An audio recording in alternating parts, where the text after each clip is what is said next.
আসসালামু আলাইকুম। আমার প্রিয় মানুষগুলোকে বলছি, সবাই কেমন আছেন? আশা করছি সবাই ভালো আছেন। আজকে আমি কাঁঠাল বিচি পরিষ্কার করার একটা ভিডিও নিয়ে আসলাম। পুরা ভিডিওটা দেখার অনুরোধ করছি সবাইকে। পুরা ভিডিওটা দেখলে আশা করছি ভালো লাগবে। এই যে আমি একটা সুরতার সাহায্যে আমি কাঁঠালের বীজ কাটছি। এই যে বাইরের অংশটা দেখতে পাচ্ছেন, বাইরের খোসাটা আমি ফেলে দিচ্ছি। আর ভিতরে যে লাল অংশটা আছে খোসা, সেটা ফেলতে আমাদের অনেক টাইম লেগে যায়।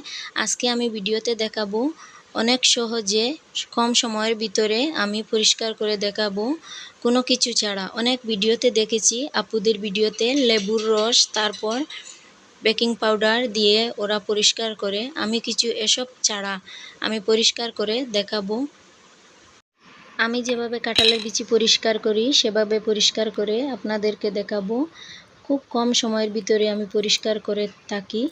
আর সারাদিন কত কাজ পড়ে থাকে, এই কাঁঠালের বিচি পরিষ্কার করতে অনেক সময় লেগে থাকে।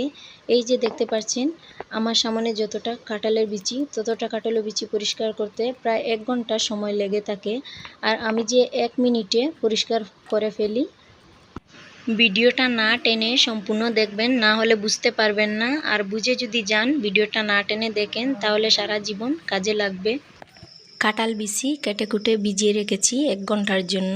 তার ফাঁকে আমি মাছ কাটবো। মাছ কাটার পর কাঁঠালের বিচি দিয়ে সুন্দর একটা রেসিপি করব, সাথে থাকুন।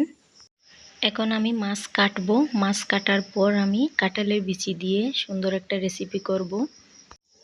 আর আমি এখন মাছ কেটে কেটে আমার প্রিয় আপু ভাইয়াদেরকে বলছি, আমার ভিডিওটা যদি ভালো লেগে থাকে দয়া করে আমার ভিডিওতে একটা লাইক দিয়ে আর আমার চ্যানেলটাকে সাবস্ক্রাইব করে আমার পাশে থাকবেন।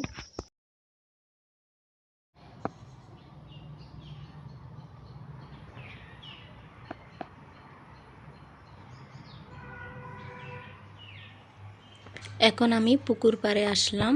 আগে যে ভিজিয়ে রেখেছিলাম কাঁঠালের বিচি 1 ঘন্টা, সেই কাঁঠাল বিচিগুলা নিয়ে এখন আমি পুকুর পাড়ে, পুকুর ঘাটে এগুলা পরিষ্কার করব।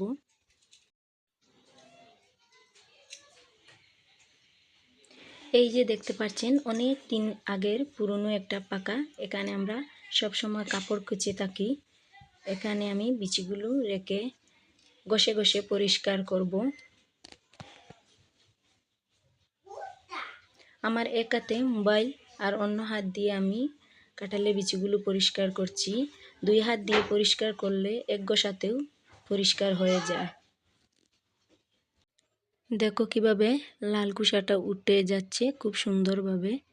এইভাবে আমি যে এইরকম বিচিগুলো পরিষ্কার করলাম, এভাবে পরিষ্কার করে দেখবে, খুবই ভালো লাগে।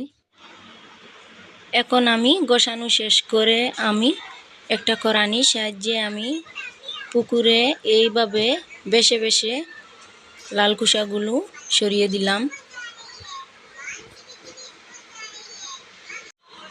এভাবে বাসানোর পর আবার যদি লাল অংশ থেকে থাকে, তাহলে আবার সেই জায়গাতে নিয়ে আবার এগুলি দিয়ে আবার ঘষা মেরে এভাবে বেশে দিলে পুরোপুরি পরিষ্কার হয়ে যাবে। এখন আমি ওই যে ফরাসি বিচিগুলো বেজে আমি কুটলাম, ওই যে বলেছিলাম না একটা রেসিপি করব, রেসিপিতে দেওয়ার জন্য। আর এতক্ষণ আমার ভিডিও যারা দেখছো তাদেরকে বলি অসংখ্য ধন্যবাদ। আর আমার বন্ধুদেরকে বলছি, দেশ বিদেশ যে যেখান থেকে আমার এই ভিডিওটা দেখছেন, দয়া করে আমার ভিডিওতে একটা লাইক দিয়ে আর আমার চ্যানেলটাকে সাবস্ক্রাইব করে আমার পাশে থাকবেন। যারা আমার মতো ভিডিও করো সেই আপুদেরকে বলছি, দয়া করে একটা কমেন্ট করে দিও, আমি সবার পরিবারে যাব। অনেক আপুরা ভাবে আমার চ্যানেলে এসে সাবস্ক্রাইব করে আবার আনসাবস্ক্রাইব করে দেয়। কিছুক্ষণ অপেক্ষা করার পর ভাবে যে আমি ওদের পরিবারে যাব না, সেটা ভেবে আমি সবার পরিবারে যাই, কিন্তু আমাকে একটু সময় দিও, কারণ আমি সংসারে কাজ নিয়ে অনেক ব্যস্ত থাকি। সারাদিন আমি ফোন হাতে নেওয়ারও সময় পাই না। ভিডিও দেখে কমেন্ট করার পর আমাকে কিছু সময় দিও, তারপর আমি সময় সুযোগে তোমাদের ভিডিওগুলো আমি দেখে নেব। এগুলি হলো ধান। যারা পুরা গ্রামে থাকেন তারা বুঝতে পারবেন, যারা কৃষক তারা বুঝতে পারবেন, ধান চাষ করে। এগুলি হলো ধান, এগুলিতে বীজে রাখা হয়েছিল, এখন সেগুলি ভেঙে তারপর চারা করা হবে। আমার শ্বশুর আব্বু এই ধানগুলো নিয়ে সকাল থেকে ব্যস্ত ছিলেন, দেখে আমি একটু সাহায্য করে নিলাম। এগুলি ঠ্যাং আসার পর একটার সাথে আরেকটা লেগে গেছে, এগুলি জোরজোড়া করে এরকম হাত দিয়ে জোরজোড়া করে তারপর চারা করতে দেওয়া হবে। এখন আমি কাঁঠালের জুস বানাবো। খুব গরম লাগছিল, আমি কাঁঠাল খুব একটা পছন্দ করি না, ভাবলাম দে জুস বানাই। কোনোদিন আমি জুস খাইনি কাঁঠালের জুস, এখন ভাবলাম দে কাঁঠালের জুস বানিয়ে খাওয়া যায় কি না। এখন আমি কাঁঠালের জুস খেয়ে দেখি কেমন হয়েছে। কাঁঠালের জুস খেতে তো অনেক মজা হয়েছিল, যারা কাঁঠাল পছন্দ করে তাদের খুব ভালো লাগবে খেতে। এখন আসলাম আমি রান্নাঘরে রান্না করতে। এখন আমি চুলাতে আগুন ধরিয়ে কড়াই বসিয়ে দিলাম রান্না করতে। এখন আমি বাঁশ তরকারি রান্না করব, মানে করল রান্না করব। সেই করল তরকারিটা আমার খুবই পছন্দের, আমি খুব ভালো লাগে। সেগুলি আমি আগে সিদ্ধ করে রেখেছিলাম, এখন আমি রান্না করব। আর ওই যে আগে কাঁঠালে বিচি পরিষ্কার করেছিলাম সেগুলি দিয়ে দিলাম, দেখো কিভাবে পরিষ্কার হয়েছে সুন্দরভাবে। এই তরকারিতে আমি সব সময় মরিচ একটু কম দেই, মরিচ বেশ দিলে এই তরকারিতে গলায় জ্বলে। আর আমি একটুখানি মরিচ দিয়ে হলুদ লবণ দিয়ে লাড়াচাড়া করে গুঁড়ে দিলাম। আর ফরাসির বিচি যে ফাটিয়েছিলাম এই ফরাসির বিচিগুলো দিয়ে দিলাম। এক চুলায় আমি তরকারি বসিয়েছি আর অন্য চুলায় আমি মাছ ভাজা করছি।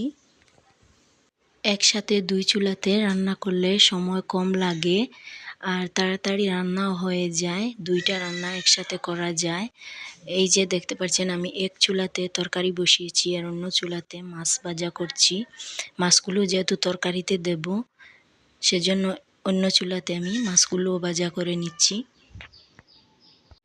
একদিকে আমার রান্নাও হয়ে গেছে, তরকারি রান্নাও হচ্ছে, আর অন্যদিকে আমি ভাত বসিয়েছিলাম, ভাতও হয়ে গেছে।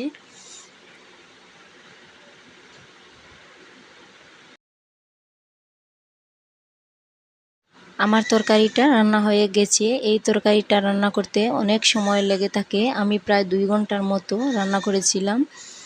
এখন আমি মাছ দিয়ে দিলাম, আমার রান্না হয়ে গেছে। আমি বেশি করে এই তরকারি রান্না করেছি, কারণ হলো বাড়ির সবাইকে দেব।